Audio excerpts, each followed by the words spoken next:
ஒரு குரு மூலமாக தான் கிடைக்கும்.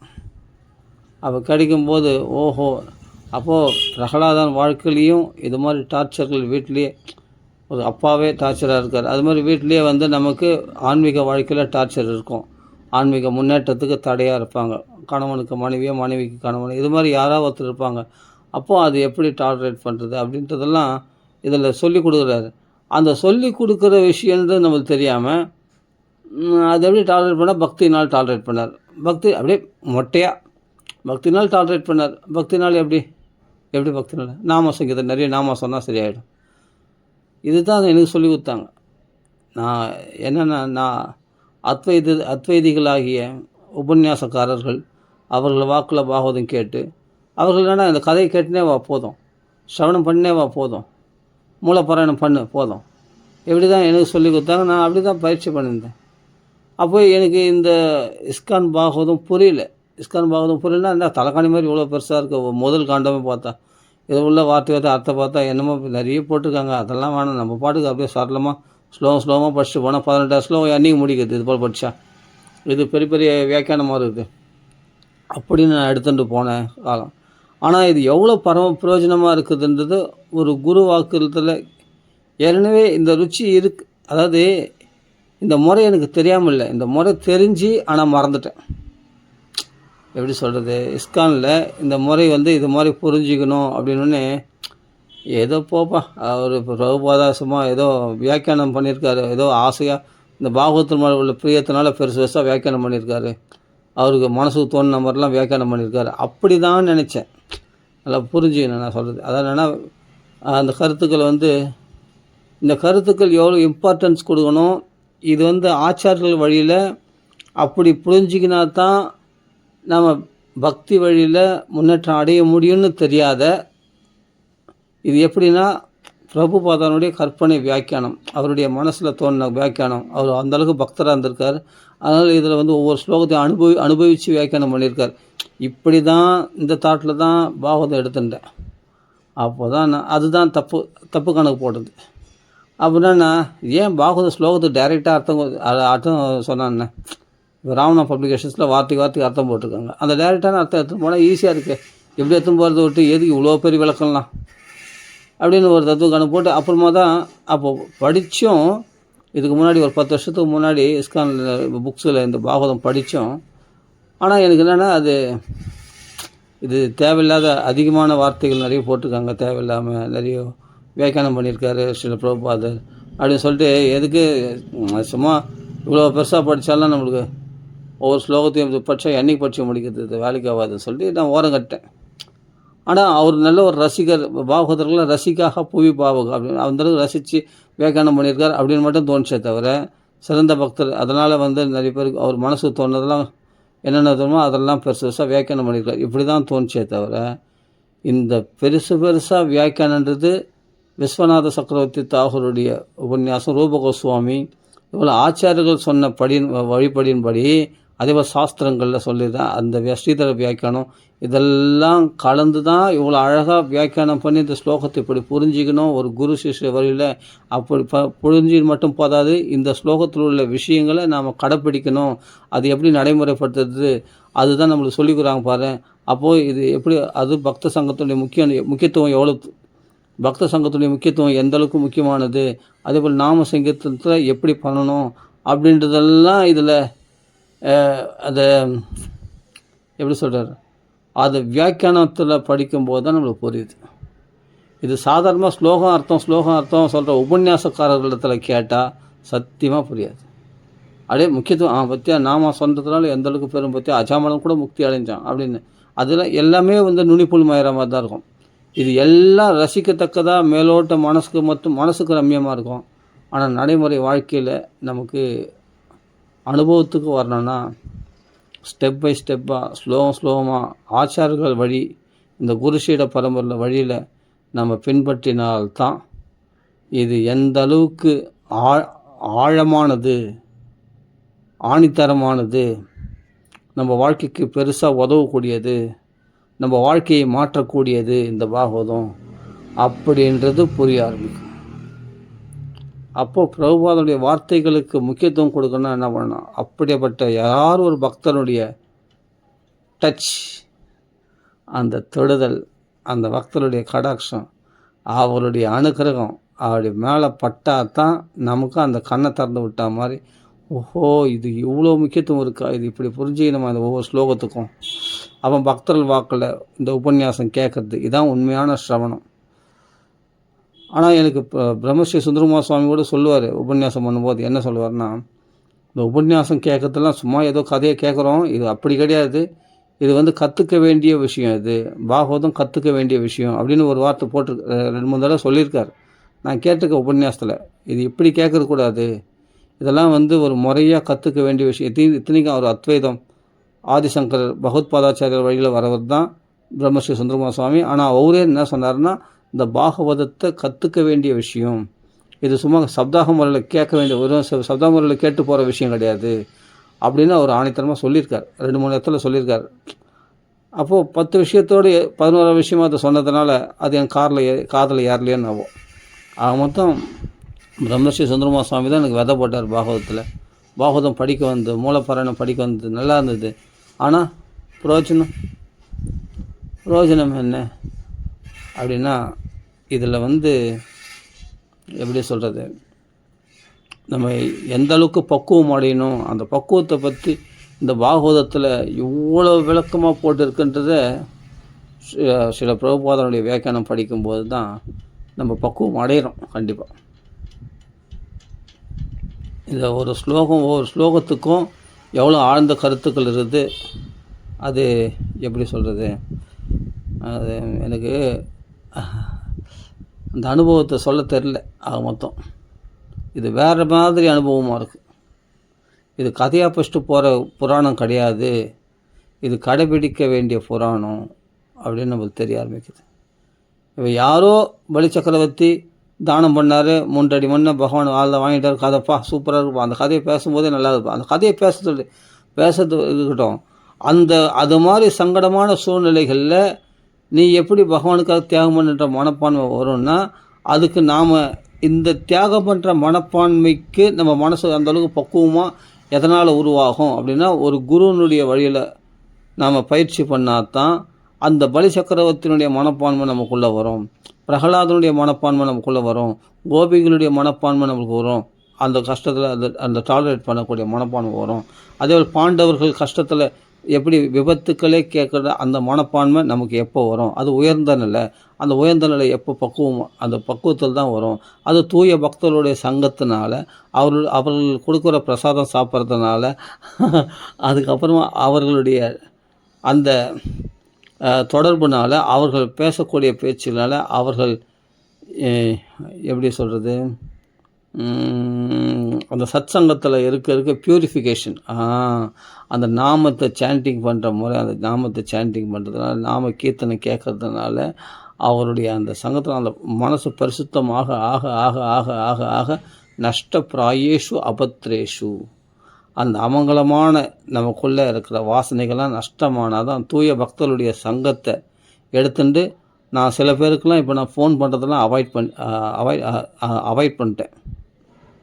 சில பேருக்கெலாம் நானே ஃபோன் பண்ணி இந்த பாகவதம் பற்றிலாம் பேசுவேன், அதெல்லாம் இப்போ ஃபுல்லாக தவிர்த்துட்டேன். சில பேருக்கு மெசேஜ் மூலமாக இந்த பாகவத்தை பற்றி ஏதோ தெய்வீக விஷயத்தை பற்றி ஷேர் பண்ணுவேன். அந்த மெசேஜ் அது மாதிரி தொடர்புகள்லாம் இன்னைக்கு கட் பண்ணிட்டேன். ஏன்னா அசத் சங்கம் தெரியுது, அவர்களோட நம்ம பேசுகிறதும் கட் பண்ணியாச்சு. அதே சமயத்தில் நம்ம பக்திக்கு அவங்களாம் தடைகள் அப்படின்னு தெரிஞ்சுக்கிட்ட உடனே அந்த சில பேர் மெசேஜ் மூலமாக பக்தி விஷயத்தை ஷேர் பண்ணிப்பேன், அதையும் அவாய்ட் பண்ணியாச்சு. ஃபோன் மூலமாக சில பேர்கள் ஷேர் பண்ணிப்பேன், அதையும் அவாய்ட் பண்ணியாச்சு. அப்போ என்ன பண்ணுறேன்னா, பக்தர்கள் சங்கத்தை மட்டும்தான் இப்போ எடுத்துக்கிறது தான். அதுவும் தூய பக்தர்களுடைய சங்கம் மட்டும்தான். இப்போ ஆரம்ப நிலை பக்தர்கள் இருக்காங்க, அவங்களாம் வேறு என்னென்னவோ பேசுவாங்க, அப்படி கிடையாது. தூய பக்தர்கள் நல்லா இதில் நல்லா அதாவது நல்லா தீட்சை வாங்கின பக்தர்கள், நல்லா இதில் தீவிரமாக ஊறி போன பக்தர்கள் இந்த இஸ்கானில், அவர்களோட மட்டும்தான் நம்ம டச் வச்சுக்கிறது. அப்படி வச்சுக்கிட்டு அவர்களோட பழகும்போது, அவர்களோட ரொம்பலாம் டச் வச்சுக்கிறதில்ல, அவர்கள் உபன்யாசம் கேட்குறது, அவர்களிடத்துல போய் நம்ம சந்தேகம் கேள்விகளை கேட்கறது, கண்டிப்பாக கேள்விகள் கேட்கணும். அப்போ தான் நம்மளுக்கு தெளிவு பிறக்கும். நம்ம உம்முனா மூஞ்சி மாதிரி நம்ம அப்படியே கம்முன்னு இருந்தோம்னா, அவங்க என்ன சொல்கிறது, நான் என்ன கேட்குறது, எனக்கு தெரியாத விஷயமா, அப்படிலாம் இருந்துட்டோம்னா நிச்சயமாக நம்ம பக்தியில் அடுத்த ஸ்டெப் வைக்க முடியாது. நாம் கண்டிப்பாக ஒவ்வொரு கேள்விகளும் நாம் இன்னும் தெரிஞ்சுக்கணும். நம்ம உபன்யாசம் இஸ்கானில் வந்து உபன்யாசம் பண்ணுறோம், கடைசியில் கேள்வி கேட்க சொல்லுவாங்க. நாம் உபன்யாசம் கேட்டு எழுந்து வந்துடுவோம். அப்படி கூடாது. அவர்கள் கேள்வி கேட்கும்போது அதுக்கு என்ன பதில் சொல்கிறாங்கன்னு நம்ம கவனிக்கணும். அப்போது நாம் கேட்குற கேள்விக்கு கூட அங்கே பதில் நம்மளுக்கு கிடைக்கும். அதனால் வந்து நம்ம அதெல்லாம் ரொம்ப ஜாக்கிரதையாக நம்ம அதை மனசில் பிடிச்சிக்கணும். அவர்களுக்கு பல பேர் பலவிதமான கேள்விகள் கேட்குறாங்க, அதை நான் கவனிச்சிருக்கேன். அந்த கேள்விகளில் எவ்வளோ முக்கியத்துவம் இருக்கும். இந்த ஷார்ப்னஸான மைண்டெல்லாம் வந்து சாண்டிங்னால், பக்தருடைய சங்கத்தினால் நம்மளுக்கு இந்த இதெல்லாம் கவனிக்கணுன்ற புத்தி, இந்த அப்சர்வேஷன் நமக்குள்ளே அதிகமாக ஏற்படும் போது இதை நல்லா கவனிக்கணும் இவர்கள் வார்த்தைகளை. அப்போ நம்ம பேச்செல்லாம் நின்றுட்டு இனிமேல் குரு வழியை தவிர வேறு எந்த வழியும் ஃபாலோ பண்ணக்கூடாது. நாமளாக தான் தோன்றித்தனமாக இதனால் வரைக்கும் நான் பேசுனதெல்லாம் நீங்கள் தயவுசெய்து கேட்க வேண்டாம். எனக்கு இனிமேல்ட்டு நான் பேசுறது கேட்டால் போதும். நான் பேசுறதில்ல, நான் பேசுறது இருந்தால் கூட இப்போ தான் தோன்றித்தனமாக பேசுறது கேட்க வேண்டாம். இந்த விஷயத்தை கேளுங்க. ஆனால் வந்து குரு வழியில் நான் பேசுகிறத மட்டும் கேளுங்க, அவ்வளோதான். குரு வழியில் இப்போ வந்து பிரபுபாதா சொன்ன கேள்வி பதில் இருக்கு இல்லையா, அதெல்லாம் போட்டிருக்கேன். அதை நிச்சயமாக கேட்கணும். இனிமேல்ட்டு நான் வந்து அதை தான் கடைப்பிடிக்க போகிறேன். அதுதான் எனக்கு ரொம்ப கரெக்டான வழியாக தோன்றுறது. குரு சிஷ்ய பரம்பரை அதுதான் நம்ம ஃபாலோ பண்ணணும், அதுதான் நம்ம பேசணும், வேறு எதுவும் பேசக்கூடாது. அப்போது இந்த இஸ்கானில் வந்து கேள்வி பதில் கடைசியில் கேட்குறாங்க, அதை நம்ம கவனிக்கணும். கவனித்தா அதில் நம்மளுக்கு பரம பிரயோஜனமான விஷயங்கள்லாம் கிடைக்கும். நம்ம உபன்யாசம் முடிஞ்சவொடனே எழுந்து போகக்கூடாது. அதுக்கு பிறகு கேள்வி பதில் ஒருத்தர் கேட்குற கேள்விகள் சில பேர் முட்டாள்தனமான கேள்வி கேட்குற மாதிரி இருக்கும். அது மாதிரிலாம் நம்மளுக்கு அதில் ஒரு விஷயம் கிடைக்கும். இதெல்லாம் ஒரு கேள்வியாப்பா அப்படின்னு தோணும். அப்படி கிடையாது, அதெல்லாம் அலட்சியப்படுத்தக்கூடாது. ஒரு விஷயத்தை கூட இந்த பாகவத விஷயத்தில் கேள்வி பதில்களையோ எதையுமே அலட்சியப்படுத்தக்கூடாது. பாகவதர்லையோ அலட்சியப்படுத்தக்கூடாது, பாகவதத்தையும் அலட்சியப்படுத்தக்கூடாது, இந்த பாகவத வார்த்தைகளையும் அலட்சியப்படுத்தக்கூடாது. ரொம்ப ஜாக்கிரதையாக கேட்டால்தான் இதில் நாம் சீக்கிரமாக பியூர் அடைய முடியும். இந்த வார்த்தைகளுக்கு அவ்வளோ பவர் இருக்குது, பிரபுபாதனுடைய வார்த்தைகளுக்கு. அதனால் நாமளாக படிக்கிறத காட்டிலும் இந்த ஒவ்வொரு ஸ்லோகத்தையும் நாம் மகான்கள் வாக்கில், இப்போ பான்சா மகாராஜ் வந்து கிளாஸ் கொடுக்குறாரு, அது இங்கிலீஷில் தமிழ்லாம் டிரான்ஸ்லேஷன் பண்ணுறாங்க. என்னப்பா இது போர் அடிக்குது, தமிழில் டிரான்ஸ்லேஷன் பண்ணி ஒன்றுனா சொல்கிறது நம்மளுக்கு போப்பா தலைவலிக்கு தேவையில்லைப்பா, இதெல்லாம்ப்பா பெருசாக சொல்ல போகிறாங்க அப்படின்னு தோணுச்சு. ஆனால் இப்போ எப்படி தோணுதுன்னா, முன்னெல்லாம் அப்படி தோணுச்சு, இப்போ எப்படி தோணுதுன்னா, எவ்வளோ பெரிய பாயிண்ட்ஸ் சொல்கிறாங்க பான்சாய் மகாராஜ், இது தமிழில் டிரான்ஸ்லேஷன் பண்ணும்போது எவ்வளோ அழகாக. அப்போது எனக்கு என்னென்னா, சில வார்த்தைகள் வந்து என்னென்னா, சில பேர் தமிழில் சரியாக டிரான்ஸ்லேஷன் பண்ண தெரியாமல் சுருக்கமாக டிரான்ஸ்லேஷன் பண்ணுவாங்க. அவர் விரிவாக சொல்லியிருப்பார் பான்சாய் மகாராஜ். அது கொஞ்சம் நம்மளுக்கு அந்த இங்கிலீஷ் நாலேஜ் குரு அனுக்கிறதுனால, பிரபுபாதா அனுக்கிறதுனால எனக்கு கிடச்சிது. நான் பிரபுபாதா உபன்யாசங்கள் வந்து இங்கிலீஷில் கேட்கும்பொழுது எனக்கே நல்லா புரியும். என்னடா இது, நம்மளுக்கு இங்கிலீஷே நம்மளுக்கு தத்துக்கணத்தை தாளம் போடுவேன். நான் எல்லாம் பார்டர் மார்க்கில் பாஸ் பண்ணுவேன். இந்த காலேஜ்லேயே பார்டர் மார்க்கில் பாஸ் பண்ணுவேன் நான். அப்படி இருக்கும்போது இங்கிலீஷ்லாம் நம்மளுக்கு தத்துக்கணத்தை நம்மளுக்கு சரியாகவே வராது. ஆனால் பிரபுபாதானுடைய அனுகிரகத்தினால இங்கிலீஷ் வந்து நல்லா அவர் ஃப்ளூயன்ஸியாக அவருடைய இங்கிலீஷ் எளிமையாக இருக்கும். அவர் உபன்யாசம் கேட்கும்போது நிறுத்தி அழகாக சொல்லுவார். அப்போ நம்மளுக்கு ஈஸியாக புரியும், நல்லா புரியும். நம்மளுக்கு ஏற்கனவே பாகவதை பற்றி படித்ததுனாலையும் ஓரளவுக்கு புரியும். அப்படின்னா நான் அவருடைய உபன்யாசம்லாம் ரொம்ப இன்ட்ரெஸ்ட்டாக கேட்பேன். சூப்பராக இருக்கும். அவருடைய பகவத்கீதைலாம் இந்த 7.1 7.2லாம் ரொம்ப சூப்பராக இருக்கும். அதாவது பகவத்கீதைலாம் ரொம்ப இன்ட்ரெஸ்ட்டாக கேட்பேன். அதுவே ஒவ்வொரு இடத்துலையும் இந்த மெல்பர்ன், இல்லை லண்டனில், லாஸ் ஏஞ்சல்ஸ் வேறு ஒரு விதமாக சொல்லியிருப்பார். அந்த ஒரு ஸ்லோகத்துக்கே வியாக்கியானம் வேறு ஒரு மாதிரி சொல்லியிருப்பார். ஆனால் அந்த வைஷ்ணவ அடிப்படையில் தான் சொல்லுவார். ரொம்ப அற்புதமாக இருக்கும். அது கேட்டு டேஸ்ட் பண்ணுங்க. அப்போது குரு அனுக்கிரகம் பரிபூர்ணமாக எதனால் கேட்டினா, பிரபுபாதனுடைய வியாக்கியானம், பிரபுபாதனுடைய உபன்யாசங்கள் கேட்டும்போது அவர் நம்மளை வழி நடத்துறதை நம்ம பார்க்கலாம். பிரபுபாதா நம்மளை வழி நடத்துறதை நம்ம பார்க்கலாம். கண் கூட பார்த்தேன் நான். அப்போ நம்மளுக்கு என்னடா அது, நம்மளுக்கு இங்கிலீஷே தெரியாது, நல்லா புரியுதுப்பா. இப்போ கடினமான வார்த்தைகள்லாம் ரொம்ப இருக்காது. அப்படி இருந்தால் கூட நம்ம அது ஒன்றா டிரான்ஸ்லேஷனில் போய் பார்த்துக்கலாம்.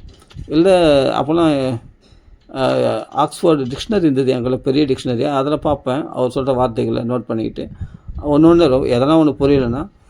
ஆனால் இப்போ ஒன்றும் இல்லை, இப்போ எல்லாமே நல்லா புரியுது எனக்கு. இப்போ தான் எல்லாம் நெட்டு தட்டினா எல்லாம் வந்து சாட் ஜிபிடியில் அதில் பண்ணாலும் போய் டக்குன்னு இப்போ ஒன்றும் இல்லை, கூகுளில் போனால் கூட டக்குன்னு எந்த வார்த்தை உடனே தட்டின உடனே தமிழில் உடனே விளக்கம் வந்தது. எல்லாமே தான் இப்போ ஈஸியாக பார்த்துக்கலாம், அது பெரிய விஷயம் இல்லை. அப்போது அந்த குருனுடைய வாக்கியம் அது ரொம்ப பவர்ஃபுல். அப்போது பிரபுபாதனுடைய உபன்யாசம் கேட்கும்போது ஒவ்வொரு ஸ்லோகத்துக்கும் அவர் 2000 3000 நிறைய உபன்யாசங்கள் இருக்குது. அவ்வளோ ஒரு மனுஷன் கேட்கணும். ஆனால் கேட்கணும், கொஞ்சம் சிரமப்பட்டால் கேட்டுடலாம். எல்லாத்தையும் கேட்க முடியுமான்னு தெரில, ஓரளவுக்கு ஒரு 1000மாவது கேட்கலாம் கண்டிப்பாக. கேட்டோம்னா நம்ம மனசில் ஆழமாக பதியும். படிக்கும்போது தூக்கம் வந்துடும், கேட்கும்போது பார்த்தா இன்ட்ரெஸ்ட்டாக கேட்கலாம். ஆனால் சிரவணம் ரொம்ப பவர்ஃபுல். அப்போது இந்த வழிமுறையை வந்து நாம் ஒரு குரு மூலமாக கேட்குறது தான் விசேஷம். நமக்கு எதுவும் தெரியாது அப்படின்னு நான் எப்போ புரிஞ்சுக்கணுன்னா, எனக்கு எதுவுமே தெரியாதுன்னு புரிஞ்சுக்கணுன்னா, அந்த ஒரு குருனுடைய கடாட்சம், ஒரு மகாத்மாவுடைய அனுகிரகம், அவருடைய தொடுதல், அதுக்கப்புறமா தான் இதெல்லாம் இந்த மாற்றம்லாம். அப்புறமா பார்த்தா நான் கட்சியில் பார்த்தா எனக்கு ஒன்றுமே தெரியாதவன், தெரிஞ்ச மாதிரி இவ்வளோ நாள் பேசினிருந்திருக்கேன், எனக்கே தெரில. அப்புறமா தான் இப்போ தான் புரியுது எல்லாம். ஓஹோ, இவ்வளோ ஆழ்ந்த கருத்துக்கள் உடையதா, இப்படி புரிஞ்சுக்கணுமா. நம்ம அடிப்படை நாலேஜே நமக்கு இல்லையா. பகவானுடைய அம்சம் நாம், பகவானுடைய அன்பை நம்ம பகவானிடத்தில் பரிமாறிக்கணும், அந்த நோக்கத்தை தான் முக்கியமாக கொண்டது இந்த பகவத்கீதை அப்படின்னு நமக்கு தெரியலையே அப்படின்னு புரிஞ்சுக்கிட்டேன். அது பிரபுபாத வாக்கில் கேட்கும்போது ஃபஸ்ட்டு பகவானை எப்படி லவ் பண்ணுறது, பகவானிடத்தில் உண்மையான அன்பை எப்படி வெளிப்படுத்துறது, இதெல்லாம் என்ன அப்படின்னா, ஒருத்தர் அன்பை வெளிப்படுத்துகிறோன்னா எப்படி வெளிப்படுத்துவோம், ஏதாவது பொருள் கொடுக்க வாங்க அது போல். அப்போ பத்திரம் புஷ்பம் பழம் பகவானத்தில் அன்பை வெளிப்படுத்துறதுடைய அடையாளம். அவர் வந்து அந்த பத்திரம் புஷ்பத்தை எதிர்பார்க்கல, நம்ம கையில் இருக்கிற பக்தியை தான் அவர் எதிர்பார்க்குறார், அந்த அன்பை தான் எதிர்பார்க்குறார் அப்படின்றது பிரபுபாதாவுடைய விளக்கங்களை படிக்கும்போது இதை புரிஞ்சிக்க முடியும். அப்போ பகவான் நமக்குள்ள எப்படி அன்பை வெளிப்படுத்துகிறான் அப்படின்னும் போது நமக்குள்ள பக்தியில் வளர்ச்சி, நம்ம அந்த புத்துணர்ச்சியாக அந்த சந்தோஷமாக பக்தியில் என்ஜாய்மெண்ட்டாக நம்ம அந்த பக்தி பண்ணும்போது ஒரு வேண்டாவரப்பாக பண்ணுற பக்தி இல்லை, நல்லா ஒரு எப்படி சொல்கிறது இன்ட்ரெஸ்ட்டாக பக்தி பண்ணும்போது அப்போ பகவானுடைய அன்பு நமக்குள்ளே வெளிப்படுறது நம்ம அதை கண் கூட உணர முடியும். அதான் கிருஷ்ண உணர்வு. அந்த உணர்வு நமக்குள்ளே தூண்டப்படும் போது நம்ம புரிஞ்சுக்கலாம். அப்போ இது எதனால் மட்டும்னா பிரபுபாதாவுடைய சங்கம் மட்டும் கிடையாது. நல்லா புரிஞ்சுங்க. பிரபுபாத அப்படின்னா சில பேர் நினைப்பாங்க பிரபுபாத உபன்யாசம் மட்டும் கேட்டால் போதுமா, அது சொல்கிறாரு அதை மட்டும் போதும், ஆனால் போதாது. கோயிலில் போய் நம்ம பக்கத்தில் எங்கே இஸ்கான் இருக்கோ அந்த இஸ்கான் பக்தர்களுடைய தொடர்பு கண்டிப்பாக வேணும். பக்தர்கள் சங்கத்தை நேரடியாக போய் எடுத்து தான் ஆகணும். வெறும் நம்ம யூடியூப்பில் பிரபுபாதா உபன்யாசம் கேட்கலாம், வேறு ஏதாவது உபன்யாசம் கேட்கலாம் இஸ்கானில், அது கேட்டால் நமக்கு பக்தி வந்துடும். அதெல்லாம் வந்து ஓரளவுக்கு நம்மளுக்கு கைட் பண்ணும், ஆனால் அது போதாது. நேரடியாக பக்தர்களுடைய சங்கம் வேணும். அந்த கோயில்களுக்கு போகணும், அந்த ஆராதனைகளை பார்க்கணும், பகவானை தரிசனம் பண்ணணும், விக்கிரக தரிசனம் பண்ணணும், பிரபுபாத வழிபடணும். அந்த மங்களாரத்தி இதெல்லாம் ரொம்ப பவர்ஃபுல். துளசி ஆரத்தி, மங்களாரத்தி, அப்புறம் பூஜைகள் எல்லாமே அந்த குரு பூஜை, அப்புறம் பாகவத கிளாஸு, அப்புறம் பிரசாதம், அப்புறம் சர்வீஸ், இதெல்லாம் ரொம்ப ரொம்ப ரொம்ப ரொம்ப ப்யூரிஃபிகேஷன் நம்மளை பண்ணிடும். நிச்சயமாக அது ரொம்ப பவர்ஃபுல். இது ஒன்றும் இல்லை, சிம்பிள். ஆனால் இது ரொம்ப சிம்பிள் ப்ராசஸ் தான். ஆனால் வந்து இதுதான் ரொம்ப கஷ்டம். காலைல 4 மணிக்கு எழுந்திருக்கிறது, குளிச்சுட்டு 4:30 மணிக்கு அங்கே போயிடணும் கோயிலில். அங்கே போனால் ஆரம்பிச்சிடுவாங்க அவங்க சம்சார தாவ நலலீட லோகா. அதுதான் அதை ஆரம்பிச்சிட்டாங்கன்னா அந்த சம்சார தாவல் நலலீட லோகான்னு அந்த ஸ்லோகத்துக்கு எவ்வளோ ஆழ்ந்த கருத்து இருக்குது தெரியுமா.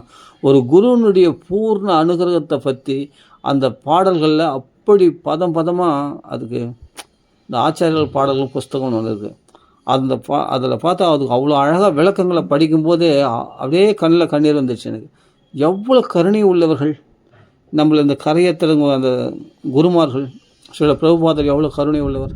இந்த சம்சாரம் இந்த காட்டுத்தீயிலிருந்து நம்மளை கரையேற்றக்கூடிய மகாத்மாக்களை படகாக இருக்கிறார்கள் அவர்கள் அப்படின்னு அதை படிக்கும்போது சம்சாரதாவ நலலிடலோக காருண்ய அந்த கருணை இருக்குது பாருங்கள். அந்த சாகரம் அதை படிக்கும்போது அந்த பாடல் பாடும்போது தெரியல, அதுக்கு என்ன அர்த்தம்னு படிக்கும்போது அருமையாக அதுக்கே ஒரு நாள் வியாக்கியானம் பண்ணணும். அந்த பாடலை மட்டும் ஒரு நாள் எடுத்து அது விளக்கமாக சொல்லணும்னு எனக்கு ஆசை.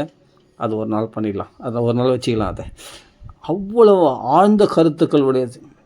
யஸ்ய பிரசாதாத் பகவத் பிரசாதோ யஸ்ய அப்பிரசாதான் நகதி குதோபி.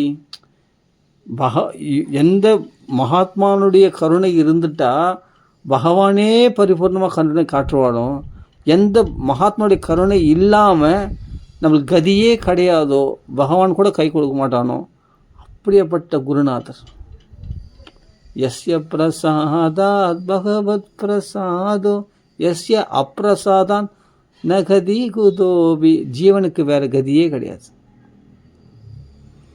நான் இப்போல்லாம் பொதுவாக இப்போ யூடியூப்பில் போடுறேன். தனிப்பட்ட முறையில் நான் ஃபோன் பண்ணிலாம் சில பேர் சொல்லுன்னு சொன்னேன் இல்லையா, இப்போலாம் நான் சொல்கிறதில்ல. ஏன்னா வேண்டவே வேண்டாம். விருப்பமே இல்லை அவங்களுக்கு கேட்குறதுக்கு. நானாக போய் திணிக்கிறது எதுக்கு? இது என் முட்டாள்தானே இல்லையா? ஃபஸ்ட்டு நான் முதல்ல நிறைய கேட்குறேன், போய் நான் சொல்கிறத காட்டிலாம் அப்படின்ற நிலைக்கு வந்தாச்சு. இப்போ மௌனம், யாரு கையிலையும் போய் வாண்டடாக இந்த உபன்யாசம் பண்ணுறது, தனிப்பட்ட முறையில் ஃபோன் பண்ணி சொல்கிறது, இந்த பக்தி விஷயத்தை இதெல்லாம் ஃபுல்லாக அவாய்ட் பண்ணியாச்சு. யாரும் வேணாம், எனக்கு தூய பக்தர்களுடைய சங்கம் மட்டும் இருந்தால் போதும், அவ்வளோதான். அதனால் இங்கே புரிஞ்சிக்கும் போது நம்ம வளன்னு பேசுறதுல என்ன லாபம்? நிறைய ஸ்லோகங்கள் எனக்கு மனப்பாடமாக இருக்குது. இஸ்கானில் போய் நான் இது போல் சில ஸ்லோகங்கள்லாம் அவங்க என்ன பண்ணாங்க, இந்த ஸ்லோகம் இங்கே இருக்குது அங்கே இருக்குன்னு சொல்லும்போது நான் டக்குன்னு அந்த ஸ்லோகத்தை சொல்லும்போது, நீங்கன்னா இவ்வளோ விஷயம் தெரிஞ்சு வச்சுருக்கீங்க, நீங்கள் ஏன் இஸ்கானுக்கு வரதில்லை அப்படின்ட்டு என்ன கேட்குறாங்க. எப்பா தெரியாமல் வாய் விட்டேன், இனிமேட்டு அந்த ஸ்லோகம் கூட சொல்ல மாட்டேன். இந்த ஸ்லோகம் எங்கே இருக்குது தெரியுமா, அந்த ஸ்லோகம் எங்கே இருக்குது தெரியுமா அப்படின்ட்டு அவங்க உபன்யாசம் பண்ணும்போது சொல்லும்போது, இந்த ஸ்லோகம் எங்கே இருக்குது உங்களுக்கு தெரியுமா அப்படின்னு கேட்பாங்க. டக்குன்னு நான் சொல்லுவேன், இப்போ 2வது ஸ்கந்தத்தில் இத்தனை அத்தியாயத்தில் இத்தனை ஸ்லோகம் இருக்குது அப்படின்னு சொல்லுவேன். சொன்னோடனே நீங்கள் பரவாயில்ல நிறைய படிச்சிருக்கீங்க. நான் ஏற்கனவே நிறைய பாகவதம் சப்தாகலாம் எவ்வளோ பண்ணியிருக்கோம், அதனால் அந்த ஸ்லோகம்லாம் மனப்பாடம். அப்புறமா தான் நான் சரி நம்ம வார்த்தையை விடக்கூடாது. ஏன்னா இவங்க நான் அப்புறமா நீங்கள் இவ்வளோ படிச்சிருக்கீங்க, நீங்கள் ஏன் இஸ்கானு வரதில்லை எத்தினாலாம் ஏன் பண்ணுறது அப்படின்ட்டு நம்மளை விசாரிக்க ஆரம்பிக்கும் போது நான் சொன்னேன், இல்லைப்பா நானே அரைக்குறை தட்டு மாதிரி ஏதோ இந்த ஸ்லோகங்கள் மனப்பாடம் இருக்குது, இதுக்கான உண்மையான அர்த்தம் தெரியாது, ஏதோ மேலோட்டமான அர்த்தம் தான் தெரியும். நான் அப்படி தான் படிச்சிருக்கேன். அதனால் இது என்னெல்லாம் பெருசாக நினைக்காதீங்க, நீங்கள் தான் பெரிய ஆள், நீங்கள் இதுக்கு விளக்கம் இவ்வளோ அழகாக கொடுக்குறீங்க, கோட் பண்ணுறீங்க பற்றியா, தயவுசெய்து அப்படின்னு சொல்லி அப்போ என்னென்னா இது நம்மளை விசாரிக்கிறாங்க, வேறு மாதிரி பேசுனா நம்ம ஏதோ கற்றுக்கிறதுக்கு போகிற இடம், அந்த இடத்துல போய் நம்ம புலமையை காட்டுறதுக்காக நம்ம போயிருக்கோம். அதனால் அப்படியே அடக்கிட்டேன். அது ஒரு நாள் 2 நாள் அது போல் சொன்னேன். அப்புறமா அது 2-3 பேர் அங்கே கேட்குறவங்களாம் நம்ம பக்கம் திசை திரும்புகிறாங்க. திசை திரும்பி நீங்கள் இவ்வளோ ஸ்லோகம் எப்படி மனப்பாடம் பண்ணீங்க, என்ன விஷயம், நீங்கள் என்ன பண்ணி இதெல்லாம் கேட்க ஆரம்பிச்சோடனே அப்படியே ஸ்டாப் பண்ணிட்டேன். அந்த 2 நாளோட போயிட்டேன். அந்த 2 நாளோட அந்த முந்திரி கொட்டை மாதிரி நம்ம அவங்க சொல்கிற ஸ்லோகத்துக்கு முன்னாடியே டக்குன்னு இந்த ஸ்லோகம் இங்கே இருக்குது இது இருக்குன்னு டக்குன்னு சொன்ன பாரு, அது நம்மளால் கண்ட்ரோல் பண்ண முடியாமல் சொல்லிட்டேன் பாரு. அந்த 2 நாளோட அதோட யாரை கட்டினேன். இன்றைக்கி வரைக்கும் அவள் மூச்சே வர்றதில்லை. அவங்க பாட்டுக்கு உபன்யாசம் பண்ணுறதை நம்ம தடை பண்ணக்கூடாது. நாமளே கற்றுக்கிறதுக்கு போயிருக்கோம், நாம் நம்ம புலமை காமிக்கிறதுக்கு போயிருக்கோம் அப்படின்னு சொல்லிட்டு அப்படியே ஸ்டாப் பண்ணிட்டேன். அதுக்கப்புறம் என்னை யாரும் கேட்கறதில்ல, ஜனம் மறந்ததில்லை. ஆரம்பத்தில் நம்ம இவ்வளோ ஸ்லோகம் தெரியுன்றது தெரிஞ்சதுனால தான் உடனே கேட்குறாங்க. அப்புறமா அதை பற்றி பேசுறதில்லை, சவுலண்ட்டாக 10ஓட 11 உட்காந்து கேட்கும்போது நமக்குள்ள அதை பற்றி விசாரிக்கிறதில்லை. என்னை விசாரிக்க வேணாம், நான் எங்கேயோ ஒரு மூலையில் அதுதான் தாச பவிதாஸ்மி பூயகா, அடியாருக்கும் அடியாராக இருந்துட்டு போயிடுறது தான் பெஸ்ட்டு. நம்ம புலமையெல்லாம் இங்கே எடுபடாது. பிரபுபாதாவுடைய வியாக்கியானங்கள், அவர்கள் கடைப்பிடிக்கிற அந்த வழிமுறைகள், அந்த கட்டுப்பாடு விதிகள், அவங்களுக்கு முன்னாடி நம்மளுக்கு ஸ்லோகம் தான் மனப்பாடம், அவர்கள் நடைமுறை வாழ்க்கையில் கடைப்பிடிக்கிறான். அப்போ அவங்க வசதியாக நம்ம வசதியா, என்ன தான் நம்மளுக்கு ஸ்லோகம் தெரிஞ்சால் பற்றி எனக்கு எவ்வளோ தெரியும் அப்படின்னு காண்பிச்சுக்கிறதுக்கா? எதுக்கு? அவர்கள் அதை நடைமுறையை கடைப்பிடிச்சி வியாசாசத்தில் உட்காந்து சொல்கிறாங்கன்னா அவங்க வாழ்க்கையில் கடைப்பிடிச்சிட்டு அந்த வார்த்தைகள்லாம் கடைப்பிடிக்கிறவங்க. அவங்க அந்த வார்த்தைகள் நான் சொல்கிறவங்க மட்டும்தான், அந்த வார்த்தைகள் படி வாழ்க்கை வாழ்ந்து காட்டுறவங்க அவங்க.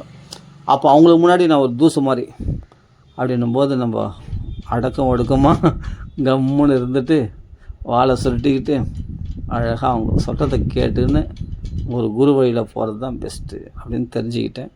அதுக்கப்புறம் அவங்க என்ன சொன்னாலும் அட்வைஸ் சொன்னாலும் கேட்பேன், கம்முன்னு கேட்பேன். எல்லாத்தையும் எவ்வளோ நேரம் சொன்னாலும் கேட்பேன். கேட்டுக்கிட்டு ஏன்னா அவங்க வந்து என்னென்னா அந்த இஸ்கான் புக்ஸை தவிர வேறு எந்த புஸ்தகமும் படிக்க மாட்டாங்க. அப்போ அவங்க சொல்கிற வார்த்தைகள்லாம் முக்கியத்துவம் பெற்றதாக இருக்கும், எனக்கு நல்லா தெரியும். அப்போ அது எங்கே இருக்குதுன்னு பார்த்தா ஒரு நேரத்தில் அந்த புஸ்தகத்தில் எவ்வளோ நேரம் சொன்னாலும் கேட்பேன்னா, அந்த எவ்வளோ நேரமும் பார்த்தா அவ்வளோ நேரம் சொல்கிறதும் இந்த பிரபுபாதனுடைய விளக்கங்கள் தான், வேறு எதுவும் அந்நிய வார்த்தைகள் கிடையாது. அதனால் கேட்பேன். அப்படின்னும் போது நான் அப்புறம் புஸ்தகத்தில் போனால் இதெல்லாம் இருக்குது, அவங்க சொல்கிறதெல்லாம். ஆஹா, இது மாதிரி இவ்வளோ அருமையான விஷயத்தெல்லாம் இத்தனை நாள் கோட்டை விட்டோமே, இப்படியாப்பட்ட பிரசாதம் மாதிரி இது அப்படியே லட்டு மாதிரி சாப்பிட்றத விட்டுட்டு, இது மாதிரி வியாக்கியானங்கள்லாம் கேட்குறத விட்டுட்டு, என்னமோ தான் தோண்டித்தனமாக நம்மளுக்கு எல்லாம் தெரியும், நம்ம என்ன பாராயணம் பண்ணிட்டோம், நம்ம எவ்வளோ ஸ்லோகம் மனப்பாடமாக இருக்குது, நம்மளுக்கு என்ன அப்படின்றதெல்லாம் என்ன ஒரு முட்டாள்தனம். இப்போ சப்தாக முறையில் சுருக்கமாக கதை சொல்கிறது எப்படின்னா, அது உடனே அது ஒரு சிலபஸ் போட்டு அது பண்ணி நனவு பண்ணி அது சில இடத்துல சப்தாகம் பண்ணியிருக்கேன். அதெல்லாம் எதுக்கு? அது ஏதாவது பிரயோஜனம் உண்டா? கேட்குறவங்களும் கதையாக கேட்டு போய்டுவோம், அவள் தான். நம்மளும் கதையாக சொல்லிட்டு போய்டுவோம், அவள் தான். இது வாழ்க்கை. அடுத்த நிமிஷம் வீட்டில் பார்த்தா பழைய குருடி கதை திட்டு, அதே காம குரோத ரிலேஷங்கள் அந்த அளவுக்கு பாதிக்கப்படாது. இருந்தாலும் ஏன்னா பாகவத பாராயணத்துக்கு ஒரு பவர் இருக்குது, இல்லைன்னு சொல்ல வரல. ஆனாலும் அது போதாது. பிரபுபாதனுடைய வார்த்தைகளை படிக்கும்போது அது போதாது. பிரபுபாத வார்த்தைகள் படிக்கும்போது பிரபுபாதனுடைய அனுபவங்கள், அந்த குருமாருடைய அனுபவங்கள், அந்த குருஷீட பரம்பரையுடைய அனுபவங்களை பார்க்கும்போது நம்ம அனுபவம் எங்கேயோ கிடக்குது. எங்கே மலைக்கும் மடுவுக்கும் டிஃப்ரெண்ட்டாக இருக்குது. அவர்கள் சொல்கிற விதம் பார்த்தா, அவர்கள் சொல்கிற அந்த அனுபவம் பார்த்தா எங்கேயோ மலையளவு இருக்குது. பெரிய விஷயம். இன்னும் நான் நிறைய தாண்டி வரணும், நிறைய நம்ம கடக்க வேண்டியது இருக்குது. ஓஹோ, இந்த பக்கம்லாம் ஒன்றுமே இல்லை, எவ்வளோ பெரிய விஷயம்லாம் இருக்குது. உள்ளே போய் நம்ம அந்த ஆன்மீக சாதனையில் நம்ம செய்ய வேண்டியதெல்லாம் இருக்குதுன்னு அப்புறமா தான் புரியுது. இந்த வழிமுறைகள்லாம் சரியாக அந்த ஸ்டெப் பை ஸ்டெப்பாக ஃபாலோ பண்ணும்போது தான் நம்ம அந்த அந்த பரிசுத்தத்தை நம்ம அனுபவிக்க முடியாது. அப்போது எல்லாருடைய தொடர்பும் கட் பண்ணு, யாரும் வேணாம். இப்போ நம்ம ஃபோன் பண்ணுறது, வாட்ஸ்அப்பில் மெசேஜ் பண்ணுறவங்க, அது அவங்களோட பேசுறது, அவங்களுக்கு பதில் மெசேஜ் அனுப்புறது, இது பண்ணுறது, இது ஆன்மீக விஷயமாக தான். அது சாதாரண மெசேஜ் அனுப்புறதோ எதுவுமே வேண்டாம். எல்லாத்தையும் கட் பண்ணு, எல்லாத்தையும் ஓரம் கட்டு, எந்த தொடர்பும் வேண்டாம் அப்படின்னு சொல்லிட்டு கட் பண்ணிவிட்டு பகவானுடைய இந்த பிரபுபாதனுடைய புஸ்தகங்களை மட்டும் படிக்கிறது, அந்த பக்தர்களோட சங்கம் கொள்வது, பிரசாதம் சாப்பிட்றது, வெங்காயம் பூண்டெல்லாம் முடிஞ்ச வரைக்கும் வெங்காயம் பூண்டு இல்லாமல் முடிஞ்ச வரைக்கும் பண்ணுறேன். ஏதாவது அர்ஜென்ட்டான சமயத்தில் வேறு வழி இல்லாமல்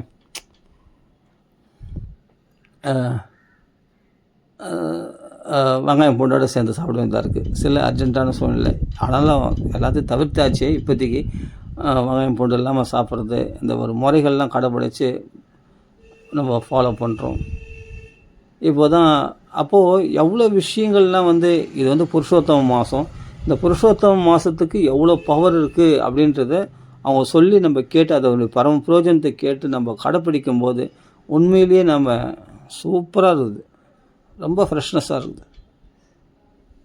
அது பக்தர்கள் சங்கத்தில் கேட்டு ஒவ்வொரு ஃபெஸ்டிவலுக்கு எவ்வளோ முக்கியத்துவம், அதனுடைய அர்த்தம் என்ன, அதனுடைய விளக்கங்கள்லாம் என்ன, இதை தவிர வேறு என்ன நம்ம கேட்க போகிறோம்? இப்போ இதுவே நிறைய என்னப்பா, அது நிறைய தெரிஞ்சுக்க தருது. இது புருஷோத்தம மாதம்னா என்ன, இது ஃபெஸ்டிவல்னா என்ன. அது இல்லாட்டி நீ என்ன பண்ணுவேன், குப்பையை போய் கலர் போகிறேன், யூடியூப் போய் நோடுவேன், இல்லாட்டி மற்ற விஷயங்களை பார்ப்பேன்.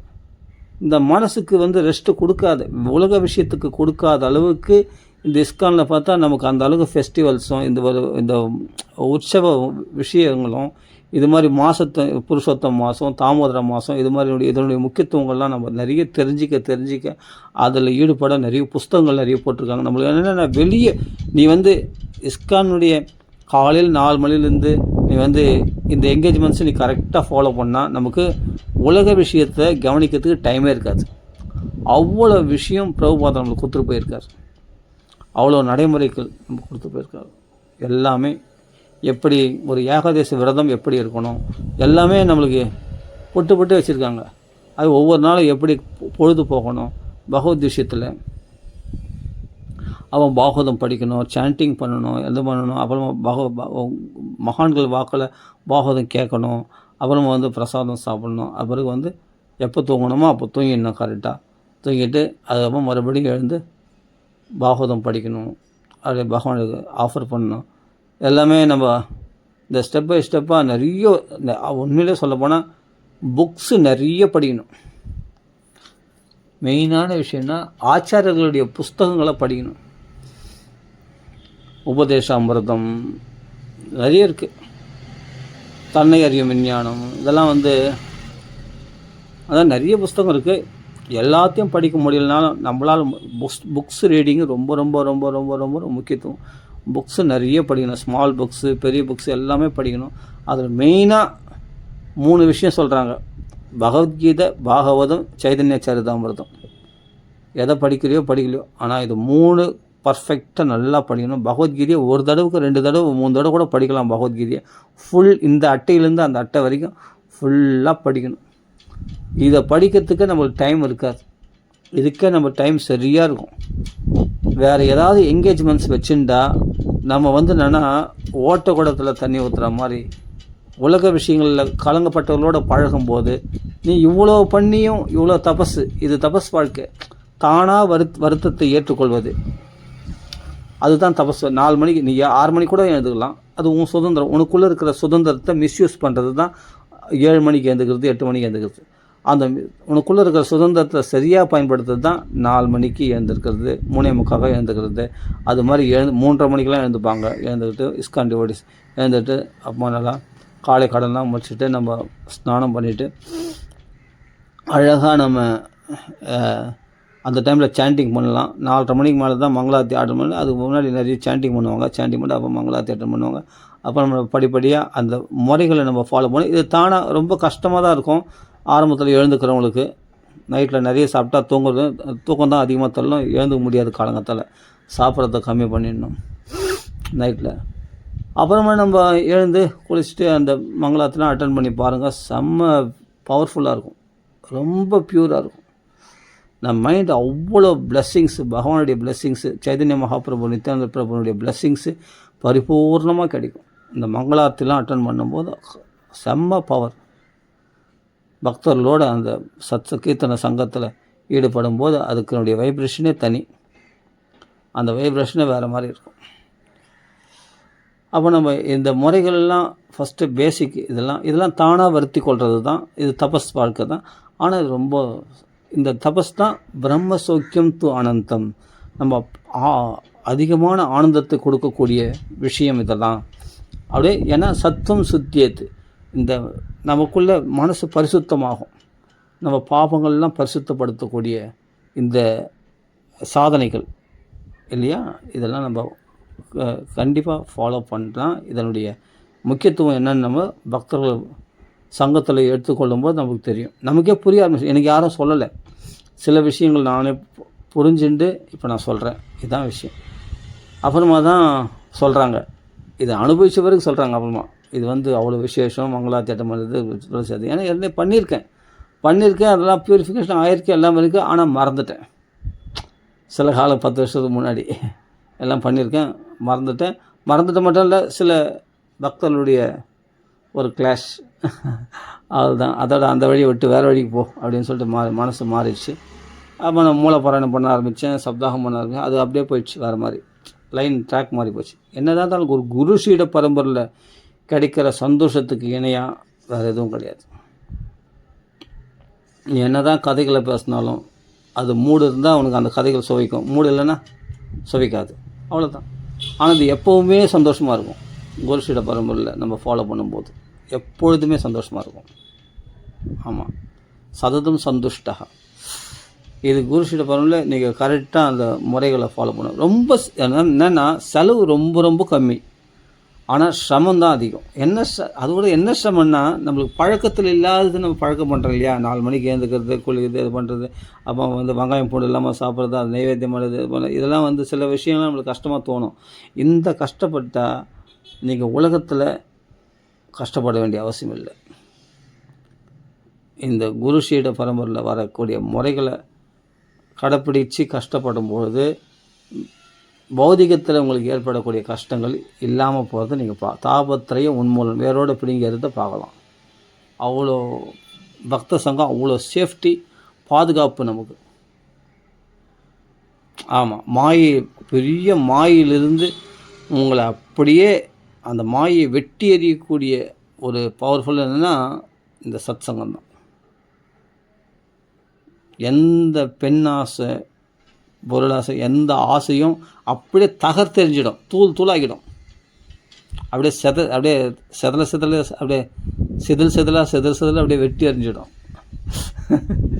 நான் ஏதோ விளையாட்டாக சொல்கிறேன்னு நினைக்காதீங்க, சத்தியம்.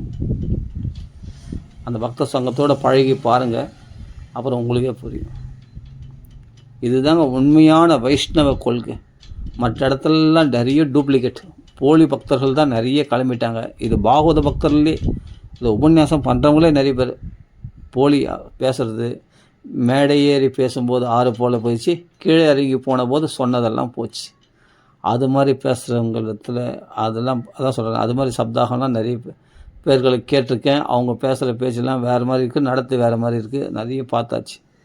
ஆனால் இஸ்கானில் அப்படி இருக்க முடியாது. அப்படி இருந்தால் அவர்கள் அந்த வியாசாசனத்தில் உட்கார முடியாது. நான் கண் கூட பார்த்தாச்சு.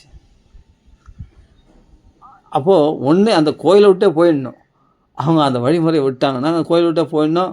அந்த கோயிலில் பக்தர்களோடு இருந்துன்னு அவங்களால அதர்மத்தில் ஈடுபட முடியாது.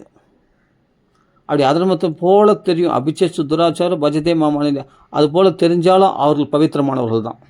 ரொம்ப இவ்வளோ கோவப்படுறாங்க இந்த பக்தர்கள்லாம், அப்படி இருந்தாலும் அவர்கள் பவித்திரமானவர்கள் தான்.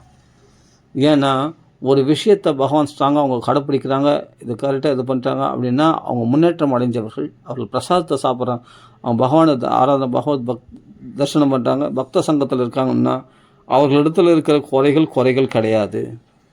பகவான் அதை மன்னிச்சிடுவான். அவங்க பியூர் டிவோட்டிஸ், இதில் மாற்றமே கிடையாது. அவருடைய சங்கத்தை நமக்கு நிச்சயமாக எடுத்துக்கணும். அவரில் கோவப்படுறாங்க, இதை பண்ணுறாங்க, நம்ம பாய்ச்சிட்டோம்னா நாம் வெளியே போய்டும். ஏன்னா நம்ம ஆரம்ப நிலை பக்தர்கள், அவரெல்லாம் அதிலே ஊறி போனவங்க.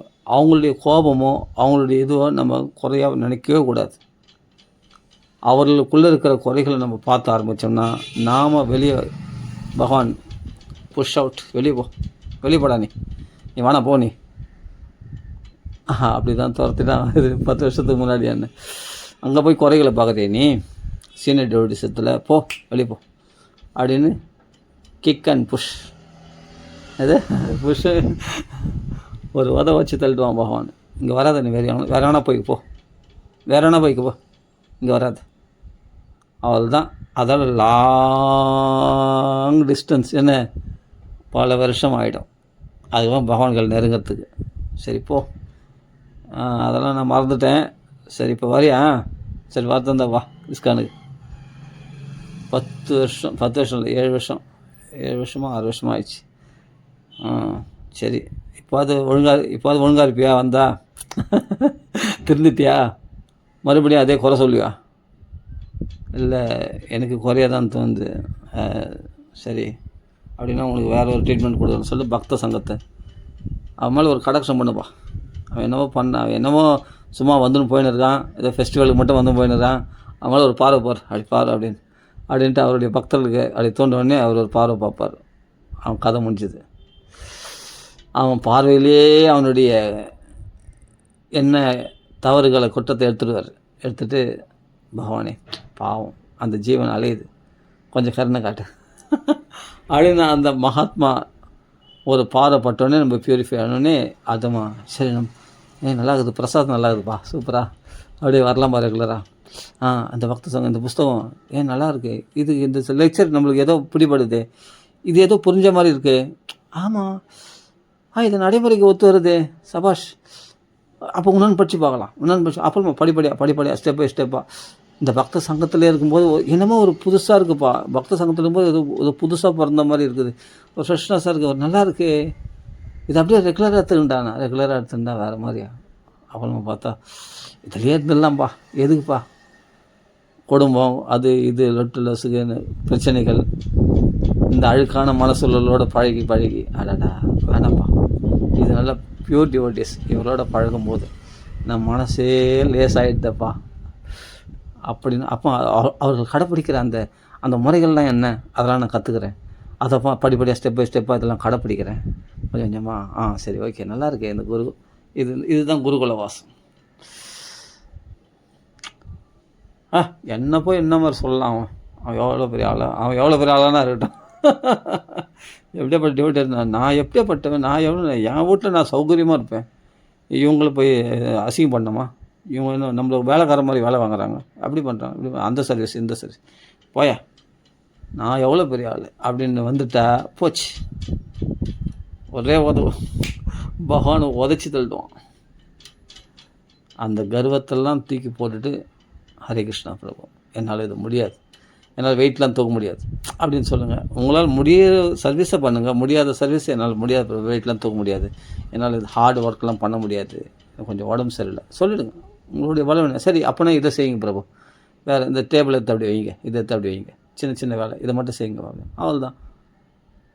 அப்படி பக்குவமாக சொல்லிட்டு போனோமே தவிர, போப்படு அப்படின்ட்டு அவங்களோட கோவப்பட்டோம்னா பிரயோஜனம். அதனால் எப்படியாவது அட்ஜஸ்ட் பண்ணிட்டு பக்த சங்கத்தில் இருக்க பார்க்கணும், அவ்வளோதான். எஸ்கேப் ஆகி, ஐயோ இந்த சர்வீஸ்லாம் ரொம்ப கஷ்டமான வேலைகள்லாம் கொடுக்குறாங்க இஸ்கான்லப்பா, அதெல்லாம் முடியலாம் விட்டுரு.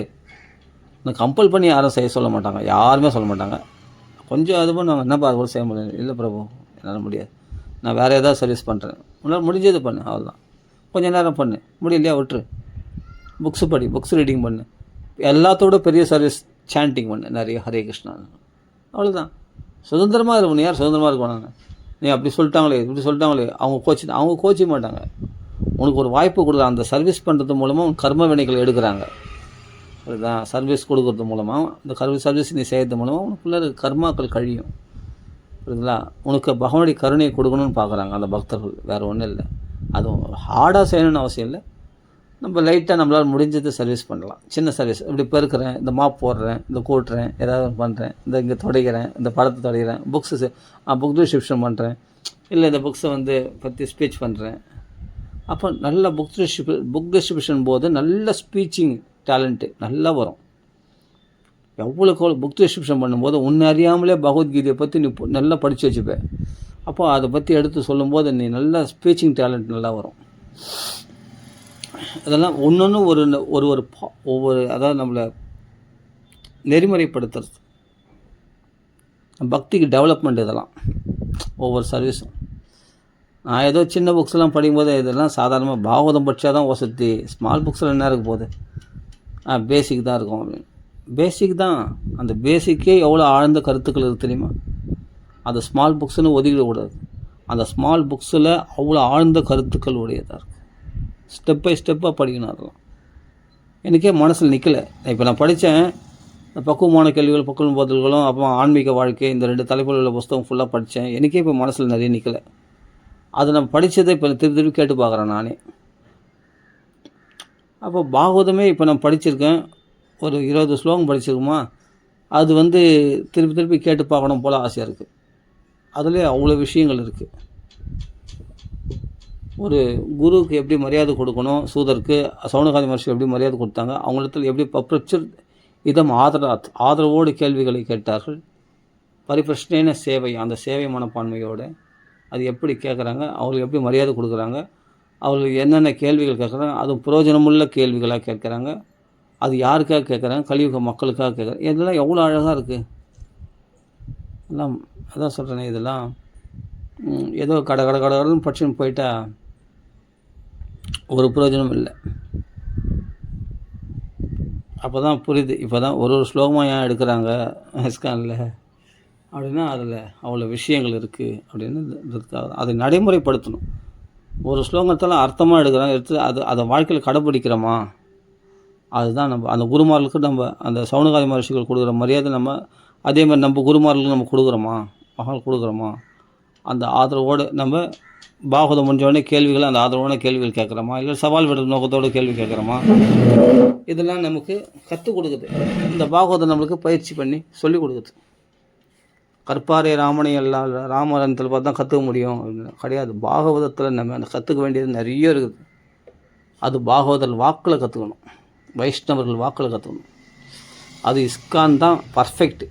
வேறு யார்களை போனாலும் இந்த பர்ஃபெக்ஷன் எனக்கு கிடைக்கல. நான் எத்தனையோ மகாத்மாக்கள் இடத்துல பேர் சொல்ல விரும்பல, எத்தனையோ மகாத்மாக்கள் இடத்துல வைஷ்ணவ மாதிரி சொல்லியிருப்பாங்க. அத்வைதிகள் தான், அத்வைதம் தான் கடைப்பிடிப்பாங்க. ஆனால் அவங்க வைஷ்ணவன்னு சொல்லிப்பாங்க. அவங்க பார்த்தா இந்த திலக்கிட்டிருப்பாங்க, ராமநாமம் சொல்லுவாங்க, ஹரே ராமா சொல்லுவாங்க, எல்லாமே சொல்லுவாங்க. எல்லாம் வைஷ்ணவர்கள் மாதிரி தான். ஆனால் வைஷ்ணவர்கள் மாதிரி தான், அதுதான் வைஷ்ணவ மாதிரி, அவ்வளோதான். ஆனால் சரியான குரு வழி அது கிடையாது. இஸ்கான் தான் பர்ஃபெக்டான குரு வழி, இதில் மாற்றமே கிடையாது. மற்றதெல்லாம் அது மாதிரி, குரு வழி மாதிரி. ஆனால் இது குரு வழி பர்ஃபெக்டாக. இதில் ஒரு பூர்ண திருப்தி கிடைக்குது. கான்ஃபிடெண்ட்டாக அடித்து சொல்லுது, இந்த ஸ்லோகத்துக்கு அர்த்தம் இதுதான் சூப்பராக இருக்கும். ஒரு பகவத்கீதை ஸ்லோகத்தை எப்படி புரிஞ்சிக்கணுன்றதை நான்லாம் ஃபஸ்ட்டுலாம் அத்வைத அந்த பகவத்கீதை தான் படிப்பேன். அதுதான் ஈஸியாக புரியும் அப்படின்னு சொல்லிட்டு வார்த்தை எளிமையாக இருக்குது அப்படின்னு புரிஞ்சுப்பேன். கரெக்டான அர்த்தமாக இருக்குது அப்படின்ட்டு, நேரடியான அர்த்தம் அப்படின்ட்டு நினச்சிப்பேன். கிடையாது, அது அப்படி புரிஞ்சிக்கக்கூடாது அப்படின்ட்டு பிரபுபாதா சூப்பராக ஆஸ் இட் இஸ் உண்மையான பகவத்கீதை புரிஞ்சிக்கிற முறை இதுதான் அப்படின்ட்டு, அந்த உண்மையான கீதாச்சாரம் நடந்தது எதுவோ நன்றாக நடந்தது அது இல்லை. கீதாச்சாரம் தனியாக புஸ்தகம் போட்டிருக்காங்க. இது பகவத்கீதை புஸ்தகம் வாங்கும்போது அதில் ஆரம்பத்தில் அறிமுகம் அதுலேயே இருக்குது. அது ஃபுல்லாக பகவத்கீதையினுடைய சாரம், அதுதான் உண்மையான சாரம். அது தனியாக ஒரு புஸ்தகமாக போட்டிருக்காங்க கீதாச்சாரம். அதை படித்தாவே நம்மளுக்கு பகவத்கீதையினுடைய ஃபுல் எசன்ஸ் நம்மளுக்கு கிடச்சிடும். கீதையினுடைய சாரம், எசன்ஸ். அது மட்டும் இல்லை, அது போதாது, இன்னும் பகவத்கீதை ஃபுல்லாக ஆழ்ந்து ஒவ்வொரு ஸ்லோகமாக படிக்கணும். படிக்க கண்ணை திறந்து விட்டுரும். பிரபுபாதா நம்மளை வழி நடத்துறதை பார்க்கலாம். பிரபுபாதாவுடைய ஃபுல் பிளெஸ்ஸிங்ஸ், அவருடைய கிரேஸ் நம்மளுக்கு கண்டிப்பாக கிடைக்கிறத பார்க்கலாம். அவருடைய வார்த்தைகளுக்கு அவ்வளோ வீரியம் இருக்குது அப்படின்னு பண்ணலாம். ஆனால் ஒன்று மட்டும் நல்லா புரிஞ்சுங்க, நீங்கள் படிக்கிறவங்களே படிக்கலையோ, சத் சங்கம் ரொம்ப ரொம்ப முக்கியம். அதுவும் இஸ்கானுடைய பக்தருடைய சத் சங்கம் ரொம்ப ரொம்ப முக்கியம். சத் சங்கம் இல்லாமல் இதெல்லாம் நம்மளுக்கு விழிப்புணர்வை, ருச்சியை உண்டாக்காது. பகவத்கீதையோ பிரபுபாதனுடைய பகவத்கீதையோ பாகவதமோ அதில் ருச்சி உண்டாகிறதுக்கு வாய்ப்பு கிடையாது. சத் சங்கம் இல்லாமல், அவர்கள் வாக்கில் பாகவதம் கேட்காம சான்ஸே இல்லை. ஏதாவது ஒரு சின்ன சர்வீஸாவது அங்கே போய் பண்ணணும். இல்லை அந்த பிரசாதம் எடுத்துக்காமல் கண்டிப்பாக அதெல்லாம் நம்ம அப்போ அதில் இவ்வளோ என்கேஜ்மெண்ட்ஸ் இருக்குன்னா, ஆமாம் இவ்வளோ என்கேஜ்மெண்ட்ஸ் பண்ணால் தான் நீ வெளி விஷயத்தில் நீ தப்பி போக மாட்டேன். இல்லைன்னா நீ தப்பிச்சிடுவே, வெளியில் போய் மாட்டிப்பியே. உன்னை தப்பிக்க விடாமல் இருக்கிறதுக்கு தான் இவ்வளோ லாக்ஸ் போட்டிருக்காங்க. இவ்வளோ காலைல மங்களாத்துலேருந்து நைட்டு தூங்குற வரைக்கும் பகவான் எல்லா ஃபுல்லாக சர்வீஸே நிறைஞ்சிருக்கும். நிறைய புக்ஸு படிக்கலாம், நிறைய உனக்கு என்கேஜ்மெண்ட். உனக்கு வேறு விஷயத்தை கவனிக்கிறதுக்கே நேரம் கிடையாது.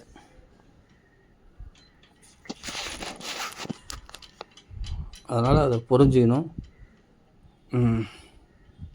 இங்கே நீ பெரிய ஆளா நான் பெரிய ஆளான்றது பேசுறதுக்கு அதுக்கான இடம் கிடையாது. இஸ்கான் பார்த்தா நம்ம இல்லைன்னா அடக்க ஒடுக்கமாக தத்வித்தி பிரணிபாதின பரிபிரஷ்னேன சேவையா, அந்த பணிவோடு இருக்கிறதுனால மட்டும்தான் இதில் நீ வெற்றி அடைய முடியும்.